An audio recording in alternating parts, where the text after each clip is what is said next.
Kamu tentu pernah lihat iklan ini kan? Koran minum menurunkan konsentrasi dan fokus. Ada aqua?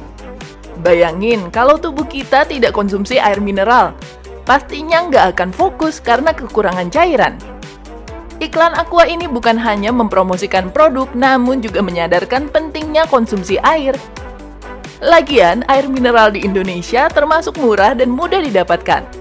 Kemasan air mineral bisa kamu dapatkan di toko terdekat.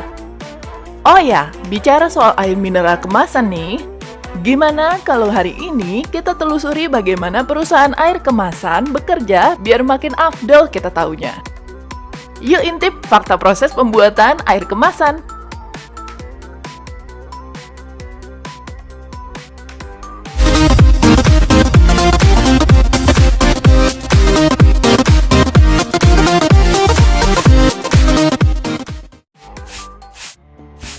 Sebelum akhirnya air mineral kemasan diproduksi massal, hal yang paling utama dilakukan perusahaan adalah pencarian mata air.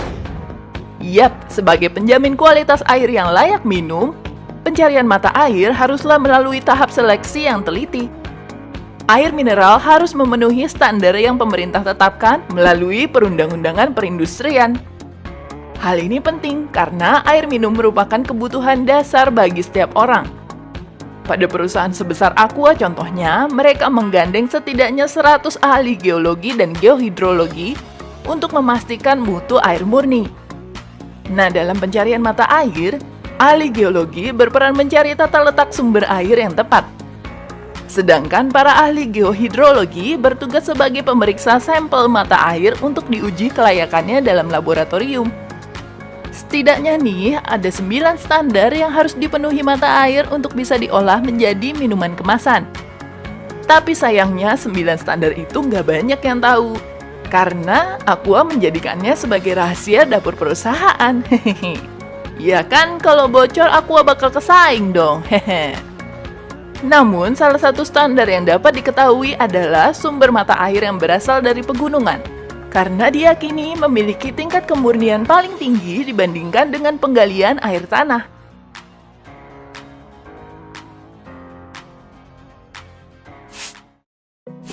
Yang namanya air kemasan, tentunya selain air sebagai produk utama, wadah air juga sangat penting untuk dibuat agar mudah didistribusikan ke retail-retail. Nah, pembuatan kemasan pun dirancang dengan berbagai ukuran.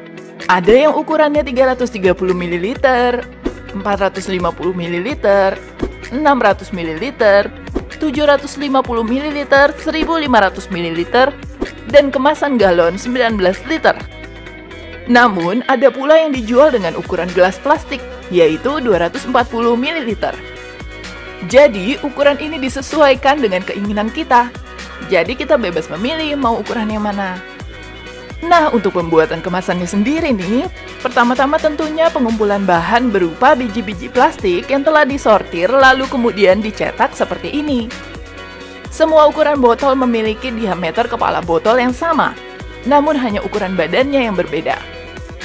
Nah, mesin-mesin ini nantinya yang akan melelehkan dan mencetak botol-botol tersebut sesuai ukurannya. Tentunya semua ini dikerjakan oleh mesin-mesin, sebab nggak ada manusia yang bisa memproduksi ribuan botol dalam waktu singkat. Ya kalaupun ada nih, sepertinya bukan manusia lagi. Udah masuk Avengers kali.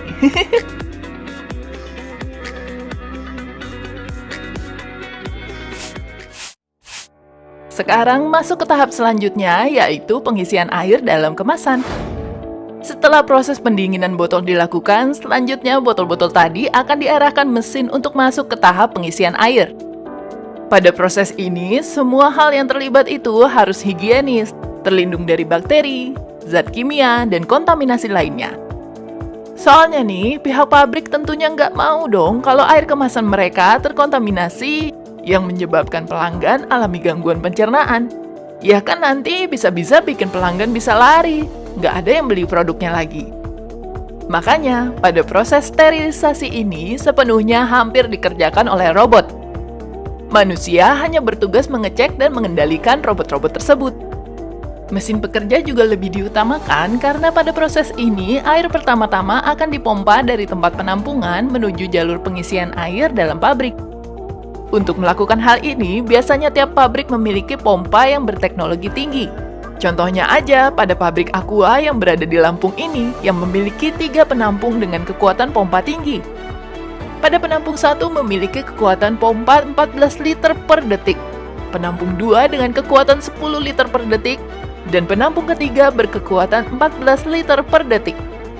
Kekuatan pompanya jauh lebih tinggi jika dibandingkan dengan pompa rumahan yang hanya mampu bekerja 1,2 liter per detik. Wah, jauh banget bedanya. Nah, saat air dipompa, air akan melaju ke mesin produksi yang akan memasukkannya ke dalam wadah-wadah plastik. Lagi-lagi nih ya, pada tahapan ini keterlibatan manusia hanya bekerja sebagai quality control. Sepenuhnya mesin yang jalankan.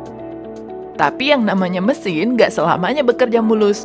Nah, jika botolnya rusak atau airnya kurang, maka dengan sendirinya botol-botol jatuh ke penampungan produk gagal. Jadi, kamu nggak usah khawatir kalau airnya kurang.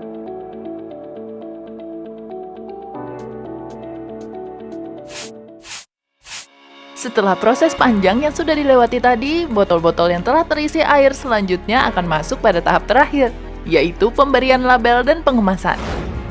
Dan sekali lagi, seluruh proses pengerjaan label dilakukan oleh mesin untuk mengefisiensikan waktu, mempercepat laju produksi, serta agar pengerjaannya menjadi lebih rapi. Resik bebas dari debu dan kotoran serta bau agar tidak cepat kadaluarsa. Oh iya, selain itu, hal ini tuh dilakukan juga untuk memenuhi kebutuhan pasokan air mineral pada distributor. Kan nggak mau dong kalau sepenuhnya andalkan tenaga manusia, bisa-bisa permintaan air kemasannya berkurang. Dalam standar pengemasan, setiap pabrik air mineral memiliki standar operasional kerja yang tinggi. Nah, setelah diberikan label nih, selanjutnya botol-botol tadi akan mengantri masuk pada proses terakhir, yaitu pengemasan. Pada tahapan ini, botol-botol yang sudah dianggap lulus akan masuk ke dalam kardus-kardus. Kalau udah gitu, siap deh diedarkan ke seluruh toko distributor, retail, warung-warung seluruh Indonesia hingga ke tanganmu. Nah, karena kamu menyadari kalau proses pembuatan air kemasan itu membutuhkan banyak plastik, makanya kamu harus bijak dalam mengkonsumsi air kemasan. Jangan sampai bumi kita dipenuhi sampah plastik. Kan nggak mau dong kita jadi sakit. Sebab itu, bawalah tumbler setiap saat sebagai langkah mengurangi sampah plastik.